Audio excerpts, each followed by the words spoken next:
L'expérience faite chez le chef de la synagogue est réservée à des témoins capables d'une intention toute particulière, celle qui évite la divulgation immédiate risquant de rester au dehors des choses, et qui plutôt enregistre l'événement dans la mémoire pour en parler quand d'autres événements aideront à la mise en langage de l'expérience vécue.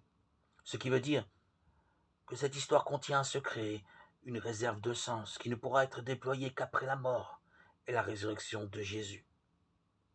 La parole, l'enfant n'est pas morte, mais elle dort, Marc 5, 39, doit s'interpréter avec celle du jeune homme dans le tombeau. Il est ressuscité, il n'est pas ici, Marc 16, 6.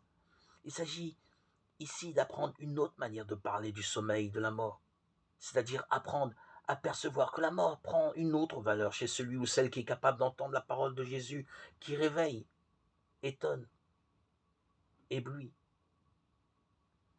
Comment vaincre la mort? En ayant une oreille ouverte, disponible à la parole, qui réveille, qui étonne, qui surprend. La parole peut réveiller les morts parce qu'ils sont seulement des endormis.